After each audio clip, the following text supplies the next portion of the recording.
One of the theory and principle and method principle of Maria Montessori's philosophy is independence. Yes, independence. According to her quote, she said, never help a child with a task at which he feels he can succeed. Okay, whatever a child knows he or she can succeed at, never help the child with that such task. It is always a goal of Montessori education in the classroom to make the child independent and be able to do things for himself. Okay, so one of the major issues we have as teachers in the classroom today is a lot of our children are not independent.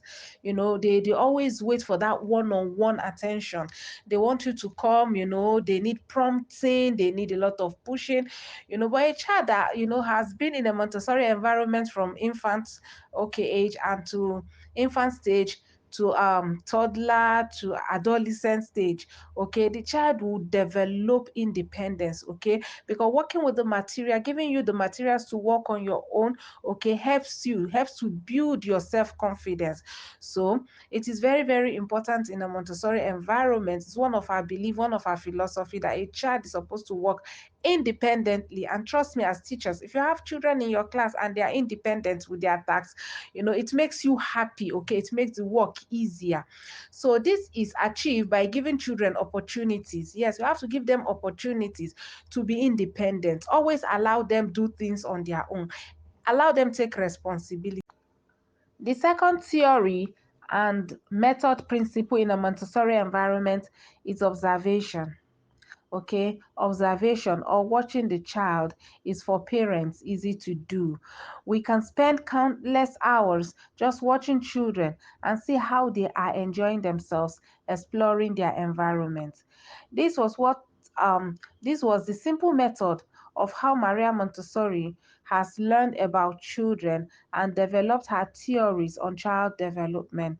She simply was able to draw conclusions based on the fact that she took her time to observe these children. She observed without preconceived ideas that helped her develop materials that the children needed and were interested in. Observation is also the way adults can learn about what the child needs. Okay, the only way you can know what a child needs is by observation. Okay, for example, if a child starts banging on objects, it means that he has a need for that gross motor activity. So give him a drum. Now the third theory and method principle in a Montessori environment is following the child. Follow the child. Yes, follow the child. They will show you what they need to do, what they need to develop in themselves, and what area they need to be challenged in. Okay, if you keenly or observe a child and then follow up the child, it's like following up now a child. You'll be able to identify their needs. You'll be able to know areas they need help or areas they are doing well, their areas of strength and weakness. You will be able to know that inner potentials in them. Okay, so from what you have observed from the action of a child, follow him or her in what they need to do. Okay, if they want to climb, give them the opportunity to climb in a safe manner. Do not be overprotective. Following the child also means being non-directive. Do not tell them what to do all the time.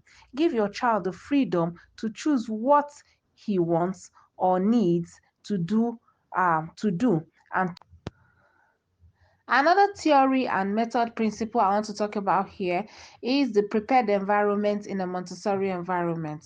The teacher's first duty is to watch over the environment, okay, and take charge. Make sure the environment is prepared for the children. It's very important. It is the link for a child to learn from adults. The environment is actually the connection between you and the child. Rooms are child-sized with activities set up for success and allow freedom of movement and choice. The environment has to be safe for the child to explore freely. The environment has to be ready and beautiful for children, so it invites them to work. Where is the environment? It's simply our classroom. Okay, the classroom must be spacious, the chairs, the table must be child centered, it must be their size. Okay, it must be clean. Okay, all harmful objects should be taken away in the classroom. It has to be well decorated with colorful pictures. Okay, you flip the class with your teaching aids, things that will make the class very interesting and motivating to the learner. Okay, these are our responsibilities as the last theory and method principle in the Montessori environment I want to talk about now is correcting the child. Correcting the child. Children make mistakes. They may spill something, drop food unintentionally, and so on. There is no need to raise your voice in situations like that. Okay, instead, calmly recognize the mistake, or you have spilled the water. Why don't we get a cloth and wipe it up? This is an opportunity to ask the child to do some valid practical work with you. You will find that children do like to clean up as they see it as something adults do. There is no need to blatantly point out a child's mistake. There is a way to make them realize it.